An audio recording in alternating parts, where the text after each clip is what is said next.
support WrestleTalk. Or better yet, take just a moment, stop what you're doing, and bask in their glory.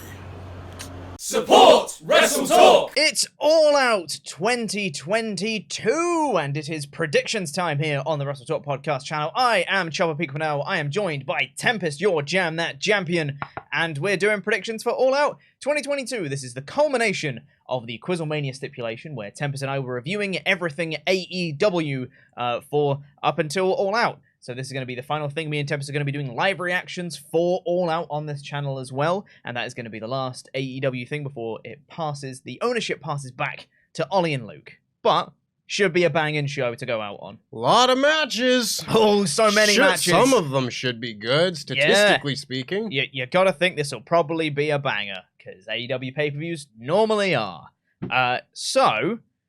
Also, I just want to point out that we are recording this the day it goes up on Thursday. And at Clash at the Castle, you are defending your Jam That Championship against Ollie. I am. And so we don't know who's going to be Jam That Champion come All Out. Yeah, we do.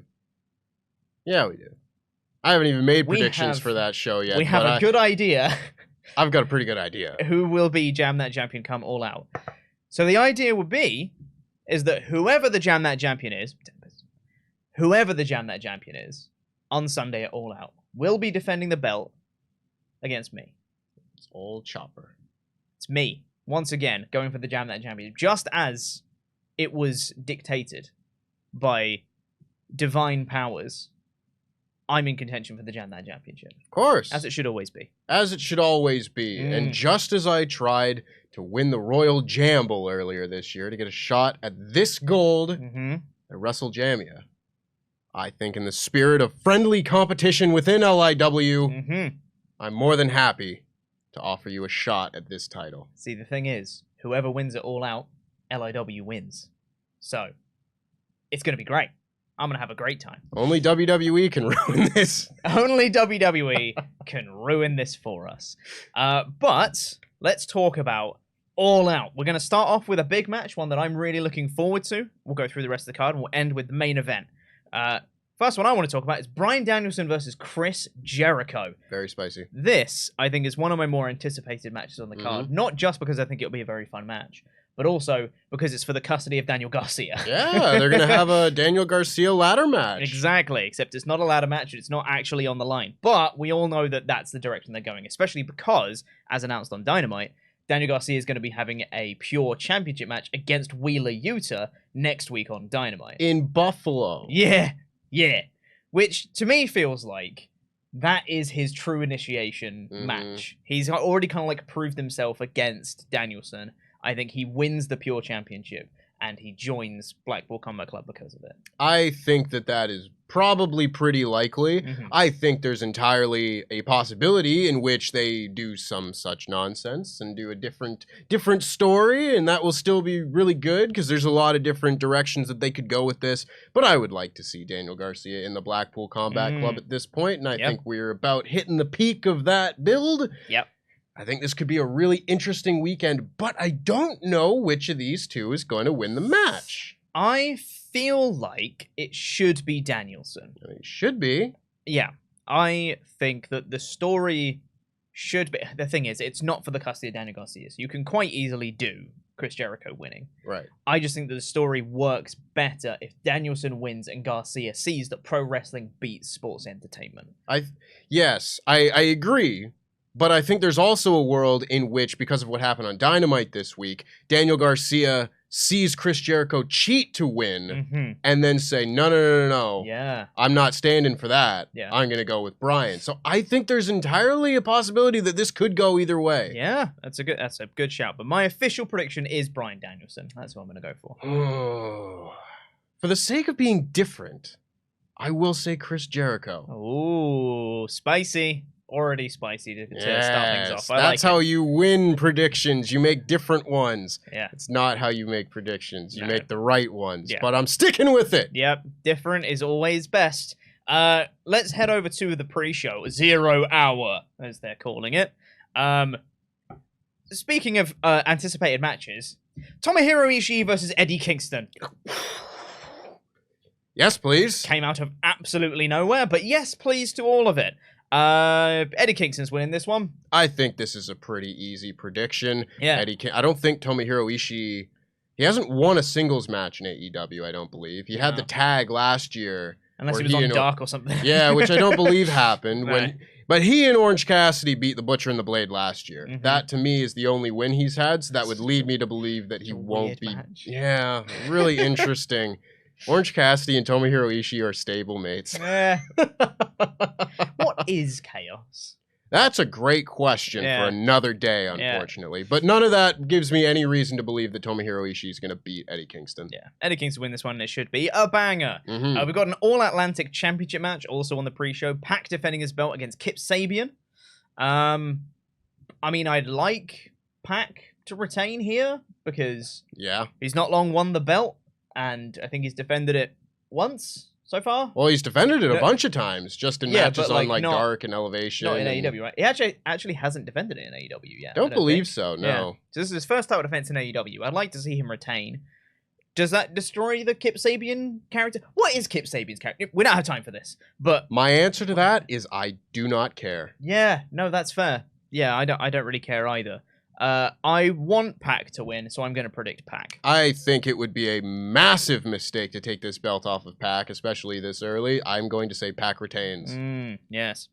Speaking of what should be easy retentions, we have the FTW Championship match, the belt that's not officially recognized but is on pay-per-view and being defended like every other belt. Why do you keep saying that? AEW. Hook is defending the FTW Championship against Angelo Parker. Hook will win very quickly. Send Hook. I thought that, maybe he would defend against both of them at the same time or something like that. Yeah, they'd be co-FTW champions if they won or something like that. You know, they're goofy enough that they could have pulled something like that off, 100%. But that being said, I don't think any of it's going to happen. I think Hook's going to hold on to this title for a while. And he'll win probably quite quickly. I would have to think so.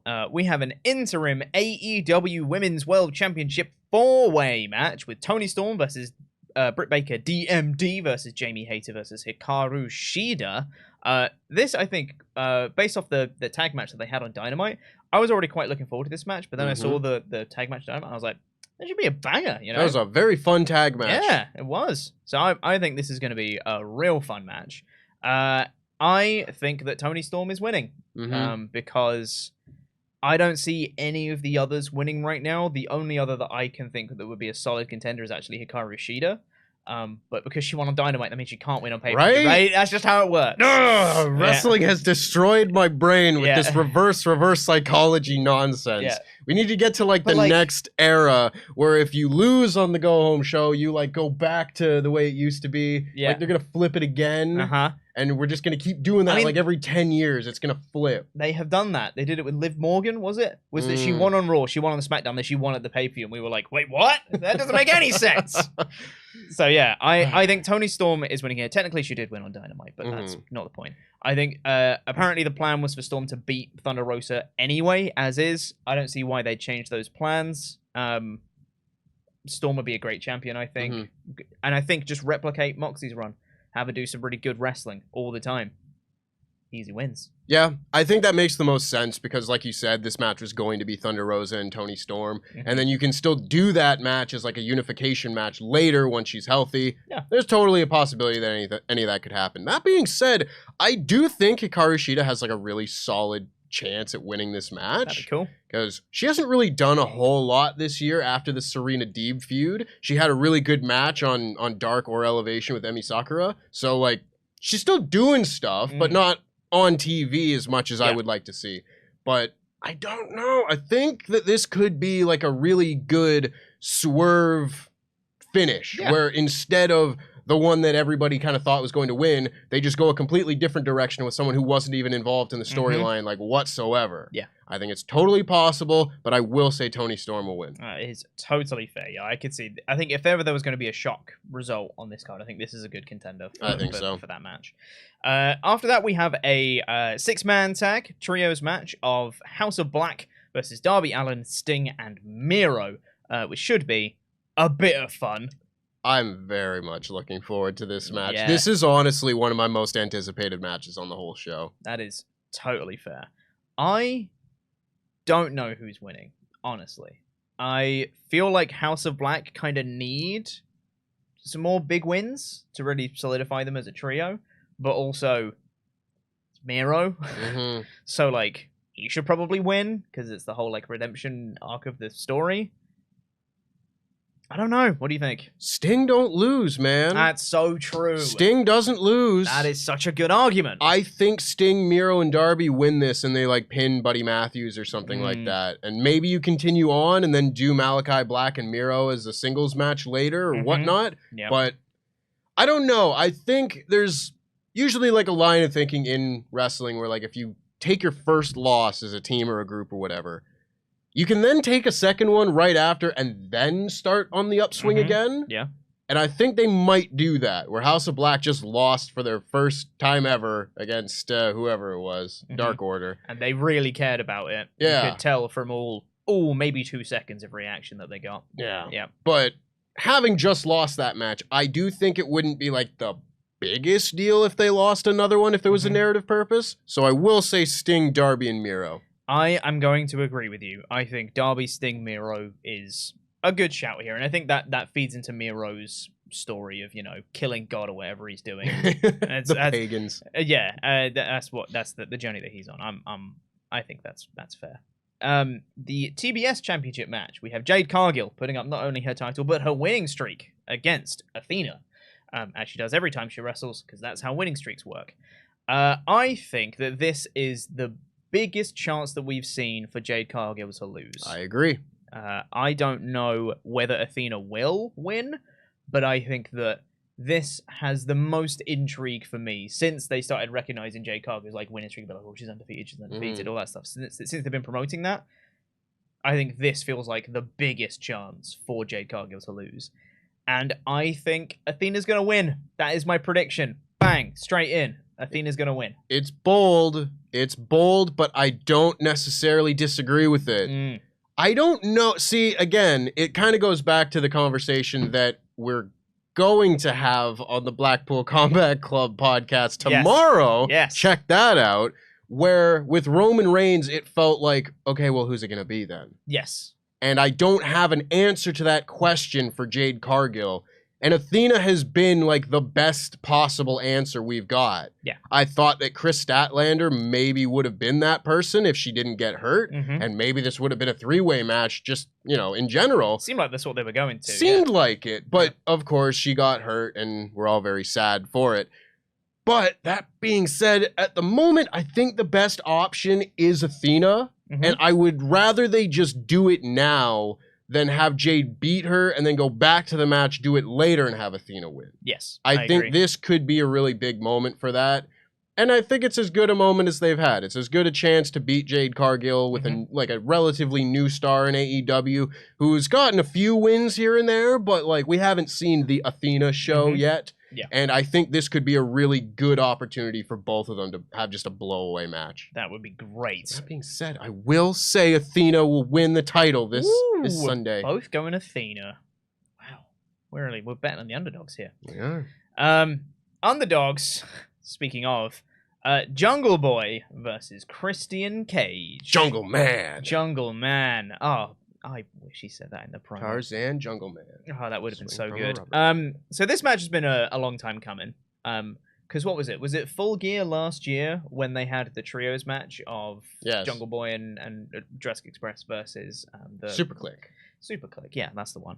And Christian Cage was crouching on the side and everyone went, he's turning heel. And we got, 8 months before that happened, it was like, he's turning heel. This pay-per-view match has been building for a year and a half. Yeah. Yeah, sure has. There's been a lot of, there's been a lot of talk recently about the booking strengths of Tony Khan and AEW and whatnot. I find it hilarious that this match had a year and a half build. Yeah. That's not a bad thing at all. I'm just blown away by it. It's what you want out of it. But yeah, Christian Cage and Jungle Boy has been building since Double or Nothing 2021. That's crazy. That's nutty. Yeah. I can't wait. That is insane. It should be a fantastic match. This should be really good. And I'm hoping missing Christian so much. I feel exactly the same way, but about Jungle Boy. Yeah. I've been missing him in the ring so much. And I feel like this should... I know people are really on board with Jungle Boy already, and he's been super over as part of the tag team with Luchasaurus, but I'm hoping that this is the Jungle Boy show, and this is him, like, proper spotlight on Jungle Boy, like, you know, potentially, like, match of the night caliber stuff from Jungle Boy, and then everyone just goes, he's the future. Right. I'm hoping this is the match for that. I hope so, too. Like, I've been really saddened by how few matches Christian Cage has had since his match with Kenny Omega. I think he has legit had, like, maybe 2 singles matches since then. That was All Out last year, right? Yeah. In the last year, he's had, like, maybe... Well, he had one on Dynamite, like, a few weeks ago, I think. But, like, nothing. Yeah. And this is the guy where... When I went to All Out last year, I was just as excited to get to see Christian Cage wrestle again in person as I was to see, like, CM Punk. Now, granted, I know that I'm in the minority about that. Yes, you are. But Christian Cage is still great. And he, to me, would be a guy who they should absolutely be putting in more matches. Just because the matches would be so great. And I think this will be another one of them. Yeah. I'm really excited for this match. I think Jungle Boy really steps up. He wins this match, beats Christian, and hopefully takes a step up. Honestly, I don't know if I would do it immediately because maybe you could still rehab that reign. I'd have him beat Wardlow for the TNT title. I'm into it.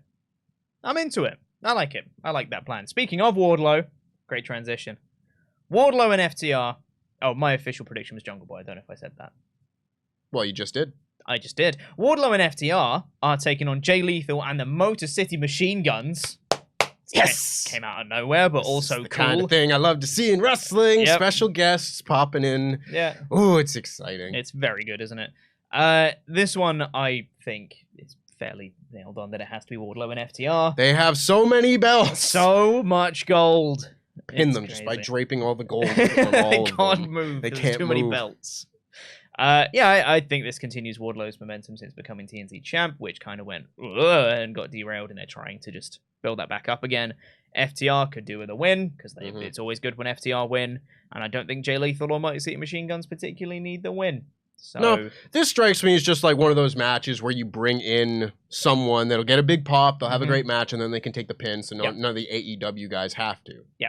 Perfectly acceptable. Works I think for me. Wardlow and FTR win it. This should be another very fun match. Yes. And speaking of fun, the Casino Ladder match. Oh my goodness. Okay, so the lineup for this Casino Ladder match. We have Claudio Castagnoli. Very nice. Great start. Wheeler Yuta. Love it. Fantastic. Penta El Cero Miedo. Fantastic. Ray Phoenix. Oh, it's getting better. Roosh. Yeah. Andrade El Idolo. Oh, so much lucha. Dante Martin. Yeah. And TBD. Ooh. A lot of choices there. It's a hell of a lineup for a ladder match, that. Hot dog. I am really looking forward to this. I think this is going to be potentially match of the night. Because these guys are going to go out there and do some stupid stuff that you're just going to be like, oh, you shouldn't have done that. But it's very cool. And we're going to be worried about their safety. But at the end of the day, we'll be like, who cares? Because wrestling's great. I don't know who's going to win. I could see this going so many different ways. So many ways. Like, I was looking at this, and my initial thoughts were like, oh, it'd be really cool if, like, Wheeler Yuta won. Yes. You know? Yes. But that might depend on Moxley retaining the title, which he might, I don't know. Well, the thing is, if Punk wins, Wheeler Yuta wins and tries to, like, avenge Moxley's loss. Like, through that. That's a cool story. Also like, very good. That's fun. Same with Claudio. You do the same thing. I think either of those guys could do it. I think this could be a really good opportunity to give Andrade something. Yeah. Because he's just really had nothing to do since coming to AEW, and now the time's ticking. He's been there for like a year and a half. I need something out of him. Yeah. You know? And this feels like as good a time to just be like, you know what? Fantastic match. Let's just have CM Punk and Andrade or Moxley and Andrade, and it'll be a great main event on TV, and then that's it. My question about all this, and this is where I think the answer might come out of it, who is the Joker going to be, and when does the match take place? Because if this match sets up the main event of Grand Slam in New York, I think it's MJF. Because it's weird to not know when the title match is going to take place if it's just going to be like the next week on Dynamite or a week later on Dynamite, whatever. But if it's at Arthur Ashe, that has to be a really big main event match. And I don't know that any of the guys in that would really qualify as the huge marquee match against Moxley or Punk. Yeah. I think maybe Claudio comes closest in that sense. Yeah. But if it's at Arthur Ashe, I have to imagine that it's MJF. Oh, man. I would love to see MJF come back. And the thing is as well, I think this would be a great way to insert MJF into the title picture, considering that he's lost the last couple of major feuds that he's had against Punk and Wardlow. So in order to circumvent that win-loss record, that discrepancy, he can just win this, and he gets a title shot. I'm going TBD is my pick. I was just about to do it! I'm going TBD. I've talked myself into it. MJF. I think that's where the money is. I'm gonna go with something that's probably less exciting than that. But I'm gonna go with... Am I? No, I'm not. Oh, I've talked myself out of it. Oh, no. He's crumbling. I'm crumbling. Under the pressure. The overwhelming time pressure. Screw it. Claudio. Ooh, very fun. I didn't know which way you were going with that. That's fun. Claudio's gonna win. That's my pick. I was gonna pick Roosh originally. That would be a dark horse. And then it's because he's the Toro Blanco. The bull. Yeah. He's white. Rather than the dark horse. The dark horse and the white bull. he'd be the light horse. Yeah, Claudio is my official pick. We have World Tag Team match between Swerve and Our Glory and The Acclaimed. This should be a bunch of fun. I think it should be a very fun match that will also probably be pretty easy to predict. I think Swerve and Our Glory are retaining. I have to agree. I don't think it's anywhere near time to take the belts off of them yet. I don't think we've seen them on TV enough either. No, I agree. Swerve and Our Glory are winning. We then have Blood Feud, Ricky Starks versus Powerhouse Hobbs. I'm looking forward to this. This should be quite fun. And I'm hoping this is sort of the arrival. It's already kind of been the arrival of Ricky Starks, but I kind of want this to be the arrival of Ricky Starks. You know, this is the big emphatic win. Separate away from Hobbs, like doesn't need to do anything with him after this, and just focus on Ricky Starks as your a big singles guy now. And put some focus on it. Maybe goes into a TNT title picture or something. See, it's funny because I'm trying to talk myself into a more rational state. Because I look at this match and I'm like, how do you make both guys in one night? You know? Yeah. Because I really like Powerhouse Hobbs. He's great. I think his presentation since splitting apart from Ricky Starks with the new entrance and everything has been very clean. Oh, yeah. And I really like Ricky Starks, obviously. And I'm curious as to how you can make this work and get both guys over at the same time. I think the correct answer is like, well, you don't. You make this a star-making performance for Ricky Starks and he wins and then moves on. But I think there could be something here where Powerhouse Hobbs might win this match and have them build to a Ricky Starks, like, you know, a big triumphant take a second shot at it just because, you know, Powerhouse Hobbs is indeed a powerhouse. I don't know. I wouldn't be surprised if Powerhouse Hobbs wins this one, but I will say Ricky Starks is going to win. To be different, I'm going Powerhouse Hobbs. Ooh. I was going to go Starks, but I think maybe I think it's a nice idea if especially if Hobbs cheats to win or something like that, and then Starks is like, I'm not having that. It's like, you know, Starks has the big star-making comeback and everyone's super into it, and it's like, oh my god, Starks is amazing and all that stuff, does a really cool comeback sequence, but then Hobbs does a low blow behind the referee's back and big spy buster, and then he wins, and everyone's like, oh, boo. And then you build to a Starks. Yeah, of the matches on the card, if we're looking for ones that could go either way and surprise people, I think this match might be one of them. Absolutely, yeah. Well, in the final of the Trios tournament, we have the Elite versus technically TBD, but it's not though, is it? It's absolutely the Best Friends. It's definitely Best Friends and Orange Cassidy. The Elite versus the Dark Order with Hangman Adam Page. This match, I think it's going to be a very fun wrestling match. They're all very good wrestlers, everyone involved. This is going to be the emotional match, I think. This is going to be the play on your heartstrings match. And I can't wait. Yep. This is going to be so much fun. I mean, the Elite have to win it for me, personally. I think they're the obvious choice here, especially because Tony Khan, listen, I know you're watching, because you watch all of our stuff. I don't know why you had to wait for Kenny before you introduced the Trios titles. By also saying that, you have now revealed who's going to win. Because you literally said, I'm waiting until Kenny's back to do the Trios titles, which means that Kenny is winning the Trios titles. It's just rocket science. Nope, it's not rocket science. That's just science. That's what I meant to say. I'm tired. It's brain science. It's brain science right there. Rocket surgery. The Elite are winning here, but I think the true story about this isn't going to be them winning the Trios titles. It's going to be the story with Hangman. I think so. And this is what I really love about AEW storytelling, and in particular the Elite storyline in general, is just like, there's going to be like a crux of a story here. Yeah. I have no idea which way it's going to go. I have to think that the Elite are going to win this match because they are like the quintessential Trios champions for this promotion. Sure. If you want your inaugural champions to be like, the best trio that you have, or at least an argument. I think this qualifies. Yeah. That being said, I don't know where the story goes after this. I don't know if at the end of this match, the Dark Order just say to Hangman Page, like, go, be free, be with them. And they hug, and he goes, they go their separate way. I would cry. Yeah. I will cry. Like that moment in Fast and Furious with like the cars splitting. Oh. CGI Paul Walker. Yeah. Yeah, I think that's what's going to happen.